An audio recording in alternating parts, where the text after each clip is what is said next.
ورسوله الذي أرسله بالحق بشيرا ونذيرا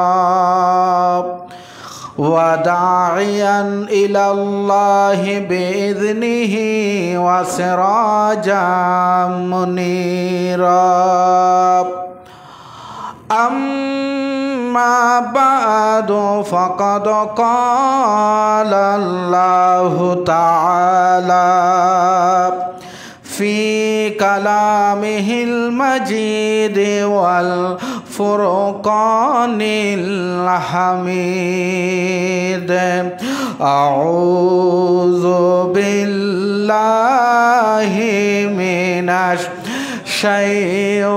الشيطان الرجيم بسم الله الرحمن الرحيم إن الله وملائكته يصلون على النبي يا أيها الذين آمنوا صلوا عليه وسلموا تسليما اللهم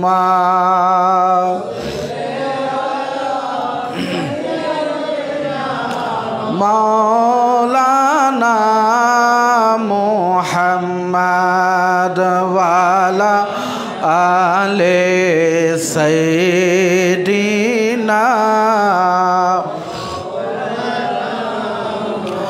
लख कोटि सालाम जानाई नबी আপনার কদমে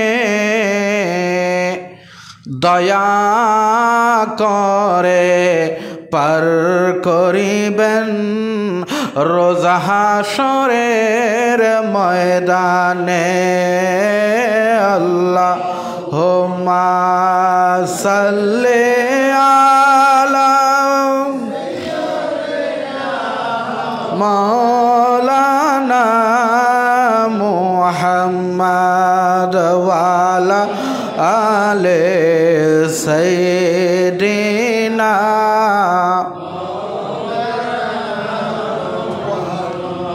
দরুদ পড় দরুদ পড় নবীর দরুদ পড় না নবীর দরুদ না পড়িলে ঈমান তাজা হবে না আল্লাহুম্মা সাল্লি আলা মাওলানা মুহাম্মদ ওয়ালা আলে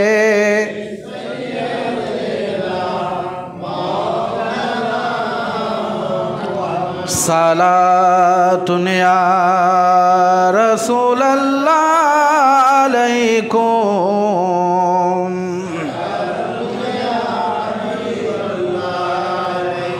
ও খুদা ने है मर्तबा तुझो को दिया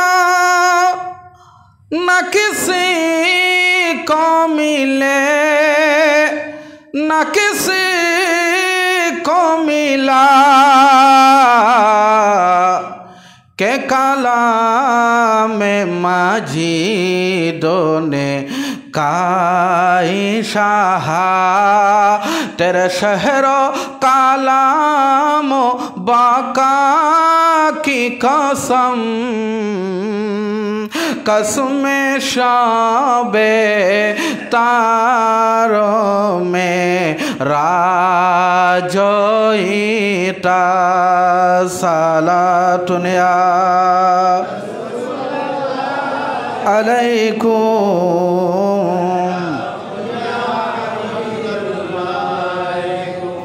औज़ु बिल्लाहि मिनश शैतानिर रजीम बिस्मिल्लाहिर रहमानिर रहीम इन्नस सलाता कानत अलल मुमिनीना किताबम मौक़ूता सदक़ल्लाहुल अज़ीम व सदक़ा रसूलुहुन नबियुल हबीबुल करीम व नहनु अला ज़ालिका मिनश शाहिदीन वश्शाकिरीन रब्बी सल्ली व सल्लिम व बारिक अलैहि।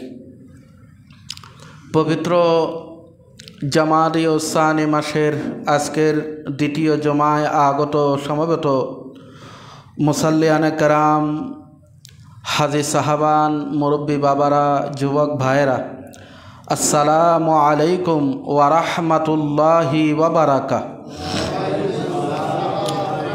মহান আল্লাহর আজিম শান দরবারে লাখ কোটি শুকরিয়া আদায় করছি যে রব্বুল আলামিন আমাদেরকে আজকের এই পবিত্র জুমার নামাজে অংশগ্রহণ করার তৌফিক দিয়েছেন।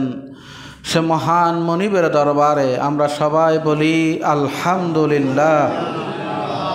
সাথে সাথে রাহমাতুল্লিল আলামিন, শফিউল মুজনবিন, ইমামুল মুরসালিন, প্রিয় নবী হুজুর মুহাম্মদুর রাসূলুল্লাহ সাল্লাল্লাহু আলাইহি ওয়াসাল্লাম রওজা পাকে লাখ কোটি দরুদ ও সালাম পেশ করছি। যে মহান নবীর উম্মত হওয়ার কারণে আমরা সর্বশ্রেষ্ঠ উম্মত হয়েছি। আমরা আবারও বলি আলহামদুলিল্লাহ।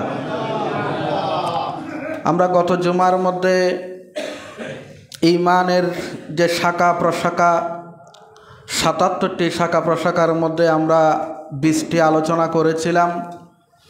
আমরা এখন ২১ নাম্বার থেকে শুরু করব। আল্লাহ তাআলা আজকের এই আলোচনা শোনার, বুঝার এবং আমল করার তৌফিক দান করুন। ঈমানের ২১ নাম্বার শাখা হচ্ছে নামাজ কায়েম করা। আকিমুস সালাত, আকিমুস সালাত, আকিমুস সালাত। আল্লাহ এই কথাটা কুরআনুল কারীমে ৮২ বার বলেছেন। কতবার বলেছেন? নামাজ কায়েম করো, নামাজ পড়ো বলে নাই, নামাজ কায়েম করো। নামাজ পড়া এক জিনিস, নামাজ কায়েম করা ভিন্ন জিনিস। ভিন্ন জিনিস কি? নামাজ পড়ো হচ্ছে তুমি পড়ো, আর কায়েম করা মানে তুমিও পড়বা, তোমার পরিবারকেও পড়াবা, সমাজের মধ্যে নামাজের দাওয়াতি কাজ করবা, নামাজি বানাবা, মানুষকে নামাজের দাওয়াত দিবা। এটার নাম হচ্ছে আকিমুস সালাত। নিজেও পড়বো, আরেকজনকে নামাজি বানাবো। এই কথাটা আল্লাহ কুরআনুল কারীমে ৮২ বার বলেছেন। এটা হচ্ছে ঈমানের ২১ নাম্বার শাখা। এতক্ষণ পর্যন্ত ঈমানের বিশ্বাসের উপর কথা বলেছেন, যেটা অন্তরে বিশ্বাস করা, মুখে স্বীকৃতি, যেমন আল্লাহর উপর বিশ্বাস, রসুলের উপর বিশ্বাস, ফেরেশতার উপর বিশ্বাস। এতক্ষণ বিশ্বাস নিয়ে কথা বলেছেন। বিশ্বাস যখন পাকাপুক্ত হয়ে গেছে, এখন আল্লাহ পাক আমলের কথা শুরু করেছেন। বলেছেন যে যখন বিশ্বাসী হয়ে গেলা, মুমিন হয়ে গেলা, কলেমা শরীফ তুমি যখন ঘোষণা দিয়েছ, কলেমা শাহাদাত ঘোষণা দিয়েছ, ইমানে মুজমাল, ইমানে মুফাসসাল ঘোষণা দিয়েছ, তুমি এখন মুমিন হয়ে গেছো। মুমিন হওয়ার পরে ১ নাম্বার কাজ হলো নামাজ। বলেন নামাজ। যার কাছে নামাজ আছে তার কাছে সব আছে। বলেন তার কাছে। আর যার কাছে নামাজ নাই তার কাছে কিছুই নাই। এই জন্য নামাজ এত বেশি গুরুত্বপূর্ণ। নামাজ হচ্ছে সর্বশ্রেষ্ঠ ইবাদত। নামাজের উপর আর কোনো ইবাদত, নামাজের ভিতরে সব ইবাদত আছে। তা আমি আরেকবার হয়তো আপনাদেরকে বলেছি, নামাজ এমন একটা ইবাদত, যেই ইবাদতের ভিতরে সব ইবাদত আছে। নামাজের ভিতরে তাকবীর আছে, আল্লাহু আকবার। নামাজের ভিতরে সানা আছে, নামাজের ভিতরে কেরাত আছে, নামাজের ভিতরে সূরা ফাতিহা আছে, নামাজের ভিতরে রুকু আছে, নামাজের মধ্যে সেজদা আছে, নামাজের মধ্যে তাহিয়াত আছে, নামাজের মধ্যে নবীর প্রতি দরুদ আছে, নামাজের মধ্যে নবীর প্রতি সালাম আছে, নামাজের মধ্যে আহলে বাইত আছে, নামাজের মধ্যে এভরিথিং, সব ইবাদত আল্লাহ নামাজের ভিতরে ঢুকিয়ে দিয়েছে। এই জন্য নামাজ হচ্ছে সর্বশ্রেষ্ঠ ইবাদত। নবীজি বলেন, মান আকামাস সালাহ ফাকাদ আকামাদ্দিন ওয়া মান তারাকাহা ফাকাদ হাদামাদ্দিন।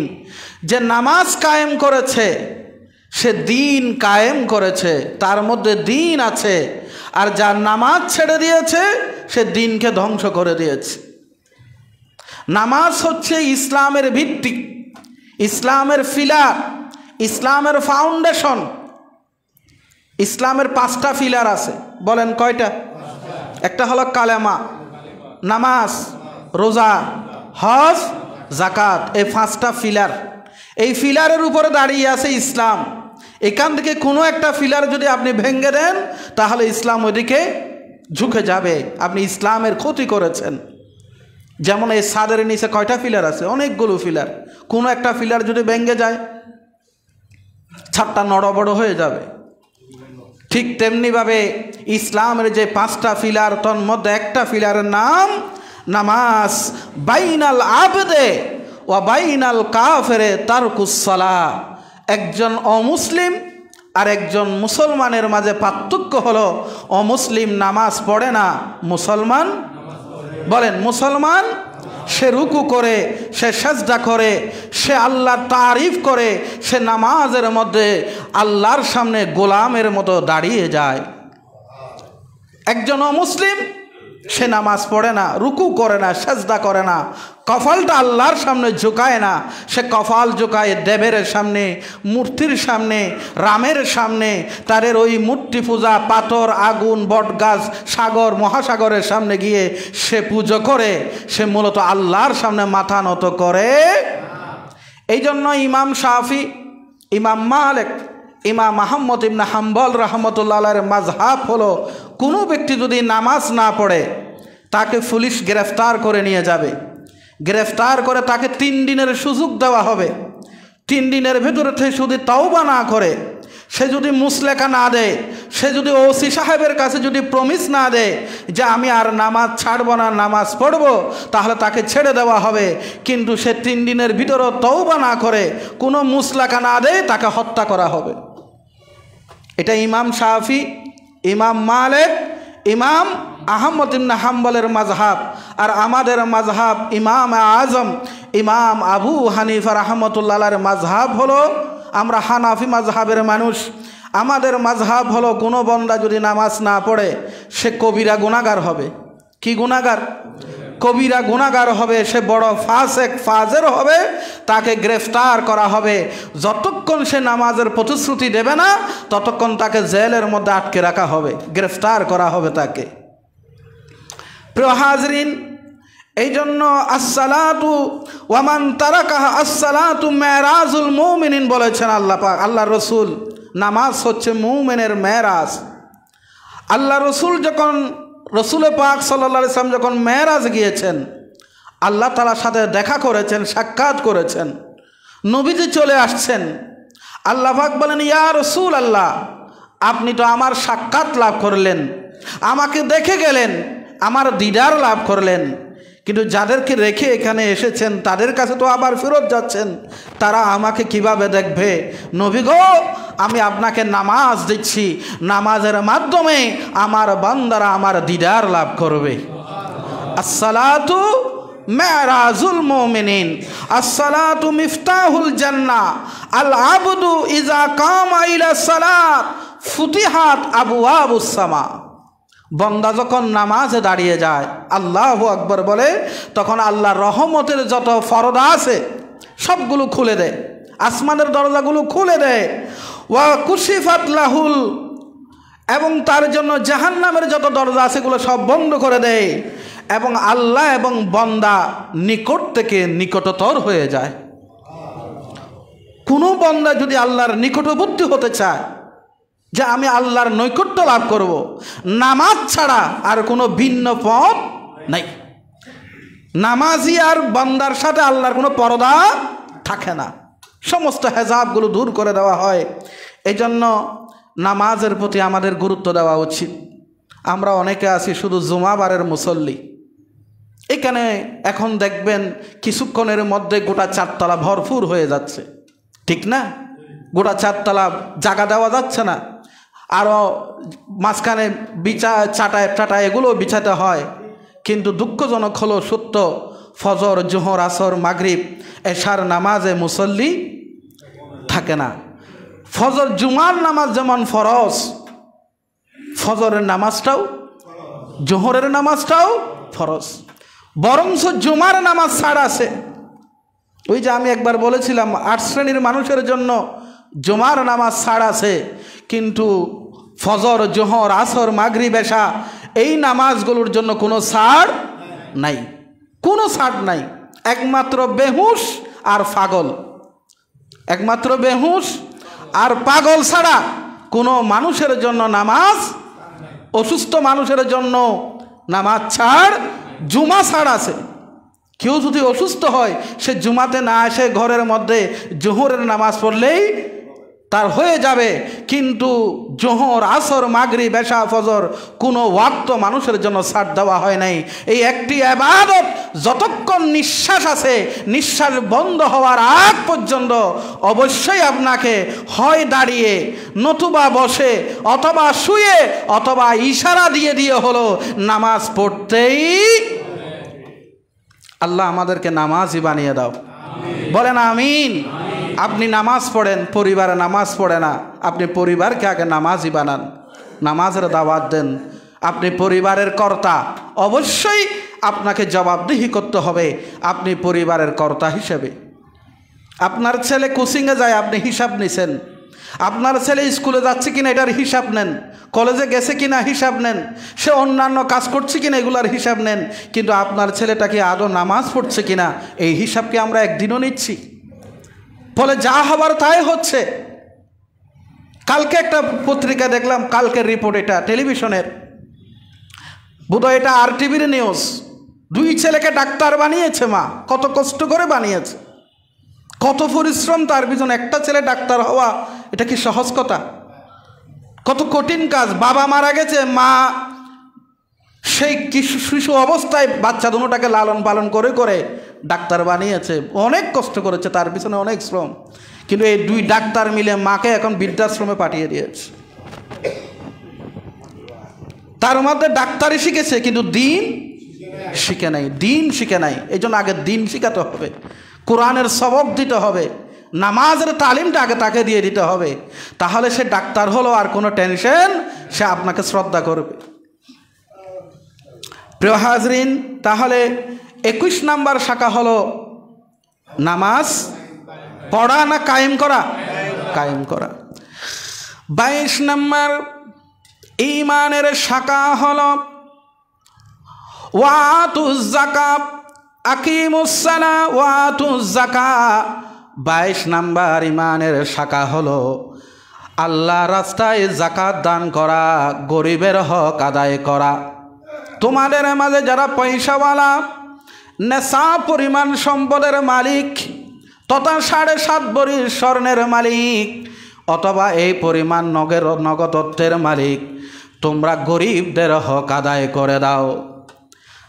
পুঙ্খানুপুঙ্খানুভাবে হিসাব নিকাশ করে, তুমি যেভাবে তোমার ব্যবসার হিসাব করো, গোটা 1 বছর তোমার ব্যবসার লাভ লস হিসাব করে, তোমার কত টাকা নগদ অর্থ আছে ওগুলার হিসাব নিকাশ করে যাকাত দেওয়া ঈমানের 22 নাম্বার শাখা।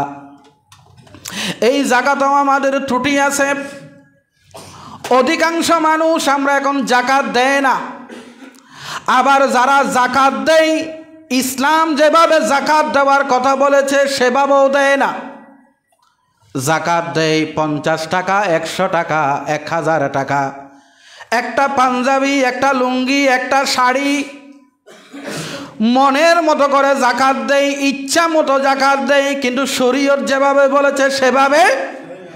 এভাবে আপনি কিয়ামত পর্যন্ত যদি জাকাত দেন, ওই জাকাত আল্লাহর দরবারে কবুল।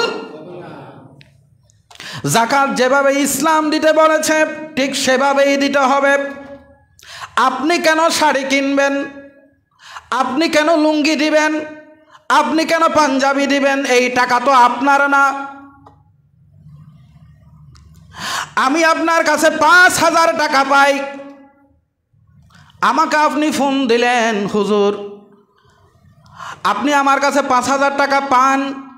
আমি বদ্দারহাট বাজারে আসলাম, দেওয়ানহাট বাজারে আসছি, দেওয়ানহাট বাজার থেকে আপনার জন্য একটা পাঞ্জাবি, একটা লুঙ্গি, আপনার বউয়ের জন্য শাড়ি কিনে নিয়ে আসতেছি। টাকা কি আমার না তার? আমার টাকা তার খরচ করার কোনো উপায় আছে? আমার টাকা আপনি আমারে বুঝিয়ে দিবেন। এই টাকা দিয়ে কি আমি ব্যবসা করব না কি করব, এটার আমার এখতিয়ার, এটা আমার। এখন আমি আরেকজনের টাকা ভাঙছি, ব্যাঙ্গে আমি বাজারে গিয়ে বলি যে ভাই জাকাতের লুঙ্গি আসেনি, ভাই জাকাতের শাড়ি আসেনি। জাকাতের লুঙ্গি, জাকাতের শাড়ি মানে কি? তার মানে কি ওই শাড়ি যে শাড়ি এক দুয়া দিলে দ্বিতীয়বার আর দুয়ার প্রয়োজন, যেই লুঙ্গি একবার পরলে আর দ্বিতীয়বার পরা যাবে না, ওইটা কি জাকাতের লুঙ্গি? তাহলে আপনি এটা কি জাকাত দিচ্ছেন না গরিবের সাথে উপহাস করতেছেন? একদিকে এক অন্যায় করেছেন তার টাকাটা ভেঙ্গে, আর একদিকে আবার ওই টাকা দিয়ে আপনি বাজারের মধ্যে 2 নাম্বার জিনিসটা ক্রয় করে তার হাতে গছাই দিচ্ছেন। এটা জাকাত? এটা জাকাত দিচ্ছেন না, এটা আপনি দান করছেন। একটা দান করা আর একটা জাকাত দেওয়া। জাকাত এভাবে নয়, জাকাত দিতে হবে ওইভাবে। বাংলাদেশে তো ইসলামী শরিয়া নেই। ইসলামী রাষ্ট্র থাকলে আপনি নিজে জাকাত দেওয়ার কোনো সুযোগ, ইসলামী রাষ্ট্রই জাকাত কালেকশন করবে, ইসলামী রাষ্ট্রই জাকাত বিতরণ করবে। তো যতদিন ইসলামী রাষ্ট্র আসে নাই ততদিন আপনি এই পদ্ধতিতে দিতে পারেন যে আপনি বসবেন, বসে আপনার আত্মীয় স্বজন, পাড়া প্রতিবেশী সব লিস্ট করে সর্বপ্রথম আত্মীয় কারা, নিকট আত্মীয়, একেবারে আমার নিকট আত্মীয়ের মধ্যে সবচেয়ে গরিব কারা আছে, এবছর আমার 5 লাখ টাকা জাকাত এসেছে, আমি 5 জনকে টার্গেট করলাম। 1 লাখ 1 লাখ 1 লাখ 5 জনকে 5 লাখ টাকা দিয়ে বলবো আগামী বছর তোমাকে আর জাকাত, তুমি এই 1 লাখ টাকা দিয়ে ছোটোখাটো একটা ব্যবসা শুরু করো, তুমি একটা ছোট ব্যবসা শুরু করো। এইভাবে আগামী বছর আর 5 জন, পরের বছর আর 5 জন, এইভাবে জাকাত দিতে থাকুন না কেন। এই পদ্ধতিতে যদি আমাদের দেশের যত ধনী লোক আছে আগামী 10 বছর পরিকল্পনা মাফিক যদি এভাবে জাকাত দেয়, আমার বাংলাদেশে আর কোনো গরিব মানুষ থাকবে। আর যেই পদ্ধতিতে এখন জাকাত দেওয়া হচ্ছে, এই পদ্ধতিতে কিয়ামত পর্যন্ত জাকাত দেবে কিন্তু দারিদ্রতা বিমোচন হবে না। এটার নাম হচ্ছে ইসলাম। ইসলাম চায় দরিদ্র বিমোচন হোক, মানুষের অভাব দূর হয়ে যাক, মানুষের অনটন দূর হয়ে যাক। এখন আমরা গরিবরা যারা গরিব হয়ে আছে আর যারা ধনী তারা শুধু ধনী হতেই আসছে। এটার নাম হলো বৈষম্য। এটার নাম কি? বৈষম্য। 23 নাম্বার ঈমানের শাখা হলো রোজা রাখা। রমজানের 1 মাস রোজা রাখা, এটা ঈমানের শাখা। 24 রমজান হলো এতেকাফ করা, রমজানের শেষ দশক। অথবা আপনি যে এখানে মসজিদে ঢুকছেন, এখন যতক্ষণ পর্যন্ত মসজিদে থাকবেন নিয়ত করবেন যে আমি যতক্ষণ মসজিদে আসি আল্লাহ আমি এতেকাফের নিয়ত করেছি, কোনো সাইটক করব না, কোনো কথাবার্তা বলবো না। যতক্ষণ আসি খতিব সাহেবের আলোচনা শুনবো, খুতবা শুনবো, বয়ান শুনবো, তসবিহ পড়বো, নামাজ পড়বো, কেরাত শুনবো। এই 2 ঘন্টা আপনার জন্য এতেকাফ হয়ে যাবে। সুবহানাল্লাহ বলবেন না? একদিকে জুমার সওয়াব পাবেন, আরেকদিকে এতেকাফের সওয়াব পাবেন। এতেকাফের সওয়াব কি? কোনো বান্দা যদি এতেকাফ করে ওই বান্দাকে 2টা হজ 2টা উমরার সওয়াব দেওয়া হবে। জোরে বলুন না। হজ কত লাখ লাখ টাকা লাগে, উমরা কত লাখখানিক টাকা লাগতেছে এখন। আর আপনি এখানে বসে যদি নিয়ত করে ফেলেন আমি এতেকাফের নিয়তে মসজিদে ঢুকেছি, আল্লাহ তাআলা আপনাকে হজ আর উমরার সওয়াব দান করবেন। এখন তো আমরা বসে বসে কথা বলি, যারা একটু পিছনে থাকে ওরা ডানে বামে শুধু কথা বলে, আর যারা পরে আসে তারা আরও বেশি বলে। আল্লাহ তাআলা আমাদেরকে বোঝার তৌফিক দান করুন। আপনি যখনই আল্লাহর ঘরে ঢুকে গেছেন নিজেকে একদম ছোট করে ফেলুন। আপনার আমিত্ব, অহংকার, অহমিকা, দাম্ভিকতা, টাকা পয়সা, গাড়ি বাড়ি সব চিন্তা মাথা থেকে বাদ দেন। আপনার পদ পদবি কী আছেন না আছেন এগুলো সব বাদ। আপনি আল্লাহর ঘরে ঢুকেছেন, আপনি গোলাম। কার গোলাম? আমরা সবাই কার গোলাম? আল্লাহর গোলাম হয়ে আপনি ঘরে ঢুকেছেন। গোলামের কোনো অহংকার থাকতে পারে না। আমরা সবাই আল্লাহর গোলাম। সব বাদ দেন, মাথা থেকে সব বাদ দিয়ে দিবেন। একেবারে নতজানু হয়ে যান, নরম হয়ে যান। মুনিব মালিকের সামনে গোলাম যেমন হয়ে যায় ঠিক তেমনি হয়ে যান। দেখবেন আল্লাহ আপনার মর্যাদা বাড়াতে থাকবে। নিজেকে নিজে বড় বললে বড় হয় না। প্রিয় হাজরিন, এরপরে কত নাম্বার বললাম? 25 নাম্বার। 25 নাম্বার ইমানের শাখা হলো হজ করা। কি করা? হজ করতে কত টাকা লাগে? হজ করতে অত টাকা লাগে যত টাকা হলে পরে আপনি হজে যেতে পারবেন। 1 মাস আপনার পরিবার চালাবার জন্য যে সামর্থ্যটুকু দরকার, যে পারিবারিক খরচ দরকার, ওটা বাদে আসা যাওয়ার খরচ, ওখানে থাকার খরচ যেগুলো লাগবে ওগুলো টাকা ক্যাশ থাকলে পরেই আপনার উপর কি হয়ে যাবে? হজ ফরজ। আপনি ছেলে বিয়ে দিয়েছেন কিনা, মেয়ে বিয়ে দিয়েছেন কিনা, এটা ইসলাম বলে নাই। আমরা চিন্তা করছি না আগে আমার ছেলে বিয়ে দেব, মেয়ে দেব। অনেকে তো নাতি নাতনি বিয়ে দেওয়ারও পরিকল্পনা করার পরে তিনি হজর নিয়ত করেছেন। না, আপনার কাছে ক্যাশ 7-8 লাখ টাকা থাকলেই কোনো কর্জ নাই, কোনো ধরনের সমস্যা নাই। আপনার কাছে ক্যাশ এত টাকা আছে, আপনার উপর হজ ফরজ। জটিলভাবে বলছি না, একদম সহজ সরলভাবে বলে দিচ্ছি। হ্যাঁ, কিছু ব্যাখ্যা থাকলে আমাকে আবার জিজ্ঞেস করিয়েন কোনো সময়। আমি রুমে আধা ঘন্টা আগে চলে আসি, আপনারা আসতে পারবেন ইনশাল্লাহ। এরপরে 26 নাম্বার, হজ করলে কি হবে? হজটা কেমন? এখানে যারা হাজী সাহেব বোধহয় অনেকে আছেন। হজটা আপনি শুধু ওয়াজ শুনেছেন, কোরআন পড়ছেন, হাদিস পড়ছেন, আলেমদের জবানে জবানে আপনি আরাফাতের ময়দানের কথা শুনেছেন, আপনি কাবা শরীফের কথা শুনছেন, আপনি মিনা মুজদালিফার কথা শুনেছেন, আপনি মাকাম ইব্রাহিমের কথা শুনেছেন, আপনি জমজম কূপের পানির কথা শুনেছেন, ইতিহাস শুনেছেন। কিন্তু আপনি যখন কাবার সামনে চলে যাবেন, কাবা শরীফের সামনে, তখন আপনার চোখের পানি অটোভাবে ঝরতে থাকবে। হায় আল্লাহ, ওই যে আমি বলেছি নাওয়াইতু আন উসাল্লি লিল্লাহি তাআলা রাকাতাই সালাতিল ফজর ফরজুল্লাহি তাআলা মুতাওয়াজ্জিহান ইলা জাহাতিল কাবাতি শরীফতে, আল্লাহু আকবার। আয় আল্লাহ, সারা জিন্দেগি পরে কাবার কথা বলে বলে আমি নামাজ পড়েছি। মাওলা, তুমি আমাকে কাবার সামনে নিয়ে এসেছো। আল্লাহ, এই কাবার সামনে আমি দাঁড়িয়ে আছি। অটোভাবে আপনার উপর আপনার চোখের পানি এসে যাবে। আমার আল্লাহ আপনার উপর রহমত নাজিল করতে থাকবে। আপনি মিনা মুজদালিফা সচক্ষে দেখতেছেন, আরাফাতের ময়দান সেটা সচক্ষে দেখতেছেন, আপনি মাকামে ইব্রাহিম দেখতেছেন, কাবা শরীফ দেখতেছেন, মসজিদে হারাম দেখছেন। এগুলো যত দেখতে থাকবেন, ওয়াজের সাথে মিলাবেন, কোরআনের সাথে মিলাবেন, হাদিসের সাথে মিলাবেন, তত আপনার ঈমান তেজদীপ্ত হতে থাকবে। ঈমান মজবুত থেকে আরো মজবুত হয়ে যাবে। এরপরে চলে গেছেন মদিনাতুল মুনাওয়ারা, সে গম্বুজ হাজারার সামনে। কি রসুলের কত ওয়াজ আপনি কত মাহফিলে শুনেছেন, কত এশকের কথা শুনেছেন, সাহাবাই কেরামের আত্মত্যাগের কথা শুনেছেন। সেই প্রিয় নবীজির রওজার সামনে এখন আপনি দাঁড়িয়ে গেছেন। যেই নবী আপনার প্রাণ, আপনার জান, আপনার সব কিছুর উপরে যেই নবী, সেই নবীর রওজার সামনে আপনি দাঁড়িয়ে গেছেন। নবীজি বলেন যে রিয়াজুল জান্নায় নামাজ পড়েছে সে যেন জান্নাতে প্রবেশ করেছে। আপনি রসুল পাকের রওজার সামনে দাঁড়িয়ে যখন আসসালাতু আসসালামু আলাইকা ইয়া রাসূলুল্লাহ, আসসালাতু আসসালামু আলাইকা ইয়া হাবিবাল্লাহ বলতে থাকবেন, একদিকে বলতে থাকবেন আর একদিকে আমার রসুলের রওজা মুবারক থেকে নূর আর রহমতের কিরণ বিচ্ছুরিত হতে থাকবে। সেই অবস্থাটা কেমন হবে যেদিন আপনি রসুল পাকের রওজার সামনে দাঁড়িয়ে যাবেন? এই হচ্ছে, এই জন্য বারবার বলা হচ্ছে বান্দা, টাকা আজকে আছে কালকে থাকবে না।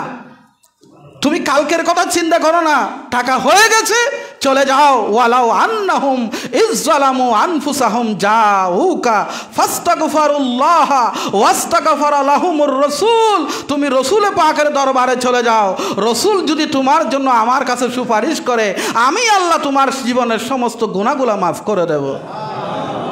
রাসূল পাকের দরবারে চলে যাও, কাবা শরীফ চলে যাও, সেখানে আমার অনেক নিদর্শন আছে, আয়াত আছে, অনেকগুলো নিদর্শন আমি রেখেছি যেগুলো তুমি সারা জীবন শুনেছো, এখন সচক্ষে তুমি দেখবা সেগুলা। আল্লাহুম্মা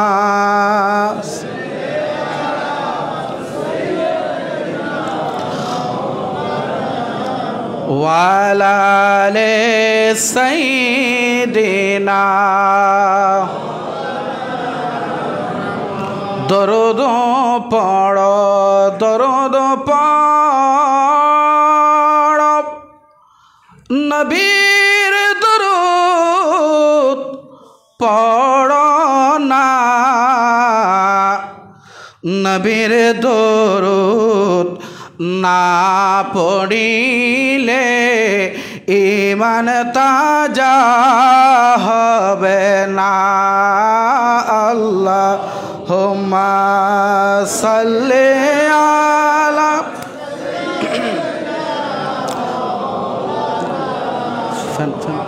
ওয়ালা আলি সাইয়্যিদিনা। জিকির কর জিকির কর আল্লাহর জিকির কর না, আল্লাহর জিকির না করিলে কলব তাজা হবে না। আল্লাহুম্মা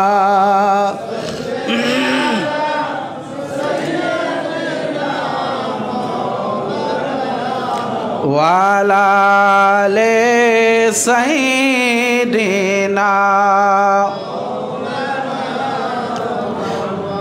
শাখা কয়টা গেছে? 25টা। বলেন কয়টা?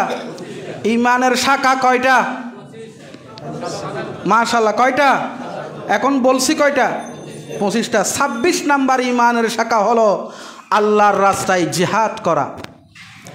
জিহাদ করা, জিহাদ মানে আমরা বুঝি যে যুদ্ধের ময়দানে গিয়ে জিহাদ করা।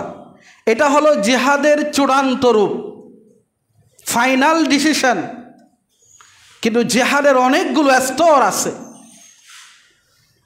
জিহাদের প্রথম স্তর নিজের নফসের বিরুদ্ধে জিহাদ করা। জিহাদ দুই ধরনের। কয় ধরনের? জিহাদ দুই ভাগে বিভক্ত। জিহাদ দুই প্রকার, একটা জিহাদে আকবর আর একটা জিহাদে আসগর।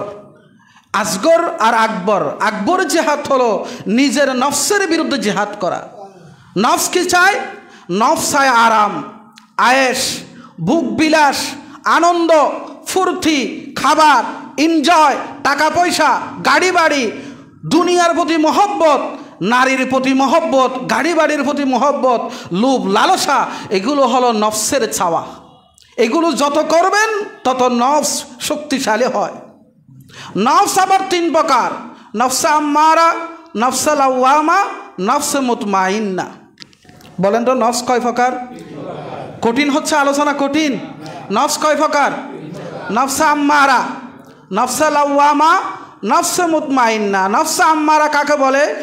যেই নফস সব সময় ভোগ বিলাস, আনন্দ, আরাম, আয়েশ, গুনার কাজে লিপ্ত আছে, কিন্তু কোনো আফসোস, বলেন কোনো আফসোস নাই, এটাকে বলা হয় নফসে আম্মারা। নফসে লাওয়ামা হলো যেই নফস গুনাও করে, সওয়াবের কাজটাও করে, নামাজও পড়ে, সুদও, নামাজও পড়ে, ঘুষও, কিন্তু আবার ঘুষ খাওয়ার পরে আফসোস করে, কেন খেলাম, মাঝে মধ্যে তওবা করে আল্লাহর কাছে। এটার নাম হলো নফসে লাওয়ামা। আর নফসে মুতমাইন্না হলো ওই নফস যেই নফস সব সময় সওয়াবের কাজ করে, নেক কাজ করে, আল্লাহর দ্বীনের উপর অটল অবিচল থাকে, শত ঝড় তুফান আসুক, শত বিপদ আপদ আসুক, কিন্তু ইসলামের উপরে, দ্বীনের উপরে, রসুল পাকের সুন্নতের উপরে দায়েম কায়েম থাকে, যত ঝড় তুফান আসুক না কেন, ওই নফসের নাম হলো নফসে মুতমাইন্না। নফসে মুতমাইন্না। আল্লাহ তাআলা আমাদেরকে নফসে আম্মারা থেকে হেফাজত করুন। সবাই বলুন আমিন। নফসে লাওয়ামা থেকে হেফাজত করুন, আর নফসে মুতমাইন্না আমাদেরকে দান করুন। এই হচ্ছে সর্বশ্রেষ্ঠ নফস। এখন নফস তো আপনাকে সবসময় খারাপের দিকে নিয়ে যাবে। এই নফসের বিরুদ্ধে আপনাকে যুদ্ধ করতে হবে। প্রথম যুদ্ধটা নিজের নফসের সাথে। ওই যুদ্ধে যখন আপনি বিজয় হবেন, ওই বিজয়কে বলা হয় জিহাদে আকবর। বলেন না জিহাদে আকবর। আর জিহাদে আসগর হলো আল্লাহর জমিনে আল্লাহর দ্বীন কায়েম করা। এই জমিনটা কার? আসমান কার? চন্দ্র সূর্য কার? গ্রহ উপগ্রহগুলো কার? আমরা যে এতগুলো সুযোগ সুবিধা ভোগ করছি, দেখেন কিছুদিন আগেও আমরা গরমের মধ্যে ছিলাম, কত এসি কত ফ্যান ছিল না? দিছি, লাখ হাজার হাজার টাকা বিদ্যুৎ বিল দিছি। আর এখন আল্লাহ পাক অটোভাবে গোটা দেশটাকে ঠান্ডা করে দিয়েছেন। ফ্যান বন্ধ, এসি বন্ধ, এই বিল কি দিতে হবে? হবে না। এগুলো করেছেন কে? এই পরিবেশটা কে তৈরি করে দিয়েছেন? আপনি সৃষ্টি জগৎ থেকে সমস্ত সুযোগ সুবিধা ভোগ করছেন, এই প্রকৃতি, এই সৃষ্টি জগৎ কে দিয়েছেন? তাহলে এই জমিন আল্লাহর, আসমান আল্লাহর, জমিনের গোলাম আপনি। আপনার এই জমিনে আইন চলবে কার? আপনার একটা ফ্যাক্টরি আছে, আপনার একটা দোকান আছে, আপনার একটা ইন্ডাস্ট্রি আছে, আপনি ইন্ডাস্ট্রির চেয়ারম্যান, আপনি ডিরেক্টর, আপনার ওই ইন্ডাস্ট্রিতে হাজার হাজার শ্রমিক আছে। বলুন এই শ্রমিকরা কার আইন মানবে? চেয়ারম্যানের আইন মানবে, না এক শ্রমিক আরেক শ্রমিকের আইন মানবে? চেয়ারম্যানের আইন। তাহলে আপনি সহজেই বুঝে গেলেন, আপনার ইন্ডাস্ট্রিতে যদি চেয়ারম্যানের আইন চলে, আপনার আইন, আপনার দোকানে আপনার আইন, আপনার ঘরে আপনার আইন, আপনার ফ্যাক্টরিতে আপনার আইন, তাহলে এই জমিন তো আল্লাহর, এই আসমান আল্লাহর, গোটা বিশ্ব জগৎটা আল্লাহ আপনাকে দিয়ে দিয়েছেন। তো এখানে কেন আপনার আইন চলবে? এখানে তো আল্লাহ তাআলার আইন চলবে। কার আইন চলবে? অতএব সেই আল্লাহর আইন প্রতিষ্ঠার জন্য, সে দ্বীন প্রতিষ্ঠার জন্য আপনাকে সর্বাত্মক কাজ করতে হবে। সেই কাজটা পরিবার থেকে, নিজ থেকে শুরু করতে হবে। আগে নিজ থেকে শুরু করতে হবে, এরপরে পরিবার, এরপরে সমাজ, এরপরে রাষ্ট্র। এই দ্বীন কায়েমের কাজ করা, চেষ্টা করা, এটা হচ্ছে ঈমানের 26 নম্বর শাখা। আল্লাহ তাআলা বারবার জিহাদের কথা বলেছেন, বান্দারে তুমি নিজের নফসের বিরুদ্ধে জিহাদ করো, পরিবারের মধ্যে দ্বীন কায়েম করো, সমাজের মধ্যে দ্বীন কায়েম করো, রাষ্ট্রের মধ্যে দ্বীন কায়েমের জন্য তুমি সর্বাত্মক প্রচেষ্টা করো, নতুবা তোমাকে আল্লাহ তাআলার সামনে দাঁড়াতে হবে, জবাবদিহি করতে হবে। আজ আমরা মুসলমানরা নিজে নামাজ পড়ি, অনেকেই নামাজ তো পড়িই না, কিন্তু আরেকজনকে নামাজি বানাবার মন মানসিকতা আমাদের। আমি নিজে দিনদার হয়েছি যতটুকুন হয়েছি, কিন্তু আরেকজনকে দিনদার বানাবার মতো কোনো ধরনের মন মানসিকতা আমাদের। আমরা বলি চাষা আপন জান বাসা, যে যেদিকে যাক আমারই কিসে পাইছে। এই কথাটা, এটা কোনো ইমানদারের কথা হতে, এটা মুনাফিকের কথা। ইমানদার কথা হবে অন্যায় করব না, অন্যায় সইব না, অন্যায় করব না, অন্যায় সইব না। এটা হলো ইমানদারের কাজ। নিজেও অন্যায় করব না, সমাজও অন্যায় হতে দেব না। আমার পক্ষে যতটুকুন সম্ভব, আমি চেয়ারম্যান, আমি কাউন্সিলর, আমি এমপি, আমি মন্ত্রী, আমি সমাজের সরদার, আমি মেম্বার, আমি একজন হর্তাকর্তা, আমারও কিছু তো পাওয়ার আছে। ওই পাওয়ারটা আপনি সেই অন্যায় কাজ বন্ধ করতে, সেই হাতটা, সেই ক্ষমতা আপনাকে কাজে লাগাতে হবে। কথা বলেন ঠিক কিনা? এটার নাম জিহাদ। এটার নাম কি? আপনি দোকানে বসে আছেন, সারাদিন ব্যবসা করছেন, কত কাস্টমার আপনার কাছে আসছে, আপনি তাদেরকে কখনো নামাজের দাওয়াত দিয়েছেন? কখনো দ্বীনের দাওয়াত দিয়েছেন? দেন নাই। এটা আল্লাহ আপনাকে ধরবে। প্রত্যেকেই আপন আপন জায়গায় আমাদেরকে জিহাদ করতে হবে। জিহাদের চূড়ান্ত রূপ হবে তখন যখন আপনি দ্বীন কায়েমে একটি শক্তির মোকাবেলা করতে হচ্ছে। শক্তির মোকাবেলা করতে গিয়ে শেষ পর্যায়ে আপনাকে জিহাদের ময়দানে যেতে হতে পারে, মুখোমুখি যুদ্ধ করতে হতে পারে, তখনও পিছপা হওয়া যাবে না। রসুল পাকের ডাকে যেমন সাহাবাই কেরাম তাদের ঘর বাড়ি সংসার সব কিছু ছেড়ে দিয়ে মক্কা শরীফ ছেড়ে মদিনা শরীফ এসেছেন, মদিনা শরীফ থেকে বদরে, উহুদে, খন্দকে, হুনাইনে, ফতেহে মক্কায় সমস্ত যুদ্ধগুলোতে তারা অংশগ্রহণ করেছেন, অনেক সাহাবী শাহাদাত বরণ করেছেন। ঠিক তদরূপভাবে আপনাকেও আজকের নেতাদের ডাকে, আজকের যারা উলিল আমর যারা, তাদের ডাকো আপনাকে সাড়া দিয়ে জিহাদের ময়দানে অংশগ্রহণ করা, এটা ঈমানের 26 নাম্বার শাখা। ওয়াজাহিদু ফিল্লাহ ওয়াজাহিদু ফিল্লাহ ওয়াজাহিদু ফিল্লাহ, তোমরা আল্লাহর রাস্তায় জিহাদ করো। জিহাদ তো নিজের সাথেই নেই, আমরা কি জিহাদ করব? আমি তো আমার সাথেই জিহাদ করছি না, আমি তো আমার পরিবারেই দিনটা কায়েম করি নাই।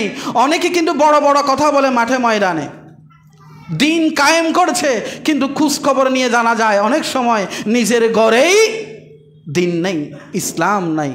এটা কিন্তু খুবই দুঃখজনক। আকিমুস সালাহ ওয়া আতিজ যাকাত ওয়া জাহিদু ফিল্লাহ, আল্লাহ রাস্তায় জিহাদ করো। প্রিয় হাজরিন, এটা হচ্ছে ঈমানের 26 নাম্বার শাখা। 27 নাম্বার শাখা হলো আল্লাহর পথে পাহারা দেওয়া, ইসলামী রাষ্ট্র পাহারা দেওয়া। Border gate Bangladesh, border guard Bangladesh, এরা আমাদের সীমান্ত পাহারা দিচ্ছে, বাংলাদেশের সীমান্ত পাহারা দিচ্ছে। এই সীমান্ত পাহারা দেওয়া, ইসলামী রাষ্ট্র পাহারা দেওয়া, নিরাপত্তার দায়িত্বে নিয়োজিত থাকা, এটা ঈমানের 27 নাম্বার শাখা। এটা শুধু কি বর্ডার গার্ড বাংলাদেশের দায়িত্ব না, আমাদেরও দায়িত্ব আছে। যদি আজকে কোনো কারণে যুদ্ধ বেজে যায়, বহিঃশত্রু যদি আক্রমণ করে, এটা কি শুধু আমাদের সেনাবাহিনী, নৌবাহিনী, বিমান বাহিনী, বর্ডার গেট বাংলাদেশ যুদ্ধ করবে? না, আমাদের যে 18 কোটি জনতা আছে, আমাদের সবার দায়িত্ব হবে বহিঃশত্রুর আক্রমণ দেখে আমার বাংলাদেশের প্রতি ইঞ্চি মাটিকে হেফাজত করা। এটা ঈমানের 26 নাম্বার শাখা। 27 নাম্বার শাখা, 27 নাম্বার শাখা। 28 নাম্বার শাখা হল 28 নাম্বার শাখা হল আহলে সুন্নাত ওয়াল জামাতের পথ এবং মতকে ধারণ করা। আমার বাবারা ভাইয়েরা, আজকে গোটা পৃথিবীর মাঝে মুসলমানরা নানান দলে, নানান মতে, নানান আকীদায়, নানান পথ আর মত ধারণ করে মুসলমানরা নানা বিভক্তি হয়ে গেছে। কেউ নিজেকে খারেজি, কেউ রাফেজি, কেউ শিয়া, কেউ মুতাজিলা, কেউ মুরজিয়া, কেউ জবরিয়া, কেউ কাদরিয়া, কেউ কাদিয়ানি, নানান দলে উপদলে মুসলমানরা বিভক্ত হয়ে গেছে। সবাই নিজেকে বলে আমি হক, আমার দল হক, আমার দল নাজাতপন্থী, আমার দল জান্নাতি। আপনি কোন বিচারের ভিত্তিতে, কোন মাপকাঠির ভিত্তিতে নিজের দলকে আপনি সত্য বলবেন? শুআবুল ঈমান আল্লামা ইমাম বাইহাকী রাহমাতুল্লাহ আলাইহি তার কিতাবের ভিতরে এই মতটা নিয়ে এসেছেন। 28-27 নাম্বার শাখা হলো আহলে সুন্নাত ওয়াল জামাতের। 28 নাম্বার শাখা হলো আহলে সুন্নাত ওয়াল জামাতের পথ এবং মত ধারণ করা। আহলে সুন্নাত ওয়াল জামাত কি? আল্লাহর হাবিব প্রিয় নবী সাল্লাল্লাহু আলাইহি ওয়াসাল্লাম সাহাবায়ে কেরামদের নিয়ে বসলেন, আর আল্লাহর হাবিব একটা রেখা টানলেন। রেখা টেনে বললেন, ডানে এবং বামে কতগুলো রেখা টানলেন। ডানে বললেন, এখানে ডানে এটা বাম, ডানও যাবা না বামও যাবা না। ডানে শয়তান বসে আছে, বামেও শয়তান বসে আছে। তোমরা সোজা এই পথটা দিয়ে চলে যাবা। এই সোজা পথের নাম হলো মা আনা আলাইহি ওয়া আসহাবিহি।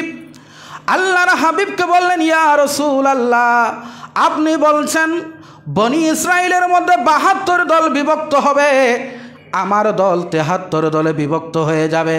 আল্লাহর হাবিব বললেন, কুল্লুহুম ফিন্নার, প্রত্যেক দলগুলো জাহান্নামে যাবে, শুধু একটা দল জান্নাতে যাবে।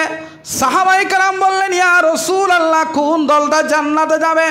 আল্লাহর হাবিব বলেন, মা আনা আলাইহি ওয়া আসহাবিহি, ওই দলটি জান্নাতে যাবে যেই জান্নাতি দলের কাফেলার আলামত হবে তারা রসুলের উপরে সাহাবায়ে কেরামের পথ এবং মতকে ধারণ করবে। যারা রসুলের পথে থাকবে, সাহাবায়ে কেরামের পথে থাকবে, মতে থাকবে, তারা হবে মা আনা আলাইহি ওয়া আসহাবিহি। ওই পথটা হচ্ছে আমার পথ, ওই পথটা হলো জান্নাতি পথ। বিশ্ববিখ্যাত আলেম মোল্লা আলী কারি রহমতুল্লাহ আলাই তিনি বলেন, লা শাক্কা লা রাইবা ইন্নাহুম আহলুস সুন্নাত ওয়াল জামাত। ওই দলটার নাম হচ্ছে আহলুস সুন্নাত ওয়াল জামাত। ওই দলটার নাম কি? আহলুস সুন্নাত ওয়াল জামাত। আহলুস সুন্নাত ওয়াল জামাতের আকীদার মধ্যে কোনো বিভ্রান্তি নাই, গুমরাহি নাই। পৃথিবীতে আর যত দল আছে, মত আছে, ফেরকা আছে, এক একটা দলের এক একটা বিভ্রান্ত আকীদা, বাতিল আকীদা পোষণ করে। ওই আকীদার মধ্যে যারা ঢুকবে দেখবেন হাজার হাজার আমল আছে, কিন্তু আকীদার মধ্যে গণ্ডগোল। আকীদা যদি বিশুদ্ধ না হয়, আমল আল্লাহর দরবারে কবুল। আহলুস সুন্নাত ওয়াল জামাতের অন্যতম আকীদা হচ্ছে সাহাবায়ে কেরাম সত্যের মাপকাঠি। রসুল পাকের কোনো গুনাহ, নবীদের কোনো গুনাহ, কিন্তু অন্যান্য দলের আকীদা হলো নবীরাও গুনাহ করে, নবীরা মাসুম, গুনার ঊর্ধ্বে নয়। আহলুস সুন্নাত ওয়াল জামাতের আকীদা হলো আউলিয়ায়ে কেরাম সত্য, আউলিয়ায়ে কেরামের কারামত সত্য। এটা হলো আহলুস সুন্নাত ওয়াল জামাতের আকীদা। আহলুস সুন্নাত ওয়াল জামাত কোনো নবীর শানে, সাহাবীর শানে, আউলিয়ায়ে কেরামের শানে তারা বেয়াদবি করে না। যেভাবে রসুল, যেভাবে সাহাবায়ে কেরাম যে পথটাকে অনুসরণ করেছেন, এবং রসুলের পরে তাবি, তবে তাবি, মুজতাহিদিন, আইম্মায়ে মুজতাহিদিন, সালিহিন, সলফে সালিহিন, যে সমস্ত আইম্মায় আছে, তারা যে পথ এবং মতের উপর ছিল, সে পথ এবং মতের নাম আহলুস সুন্নাত। তবে যদি কেউ আহলুস সুন্নাত ওয়াল জামাতের দাবি করে, ভণ্ডামি করে, বেদাতে সাইয়া করে, নিজের নামটাকে আহলুস সুন্নাত ওয়াল জামাতের সাইনবোর্ড ব্যবহার করছে, কিন্তু ইসলামের সাংঘর্ষিক তার মধ্যে অনেকগুলো আমল আছে, ওগুলো আহলুস সুন্নাত ওয়াল জামাত সাপোর্ট করে না। এটা ইসলামের কত নাম্বার আকীদা? শাখা, 28 নাম্বার শাখা। প্রিয় হাজরিন, আহলুস সুন্নাত ওয়াল জামাত এটা ইসলামের সঠিক পথ এবং মত। এর বাহিরে যা আছে সব বিভ্রান্তি, সব গুমরাহি। এটার মধ্যে কোনো মুক্তির পথ নাই। মুক্তির একটাই পথ, আহলুস সুন্নাত ওয়াল জামাত। আজকে এতটুকু বললাম। কতটুকু? 27 নাম্বার, 28, হ্যাঁ না 27, 28 সরি, 28 নাম্বার হচ্ছে ইমানের শাখা হলো আহলুস সুন্নাত ওয়াল জামাতের পতাকা তলে আবদ্ধ থাকা। এটা হলো ইমানের 28 নাম্বার শাখা। যতটুকুন আলোচনা করেছি, আল্লাহ পাক আমাদেরকে আমল করার তৌফিক দান করুন। প্রিয় হাজরিন, আমাদের কাছে, আপনাদের কাছে একটা দাওয়াত দিচ্ছি।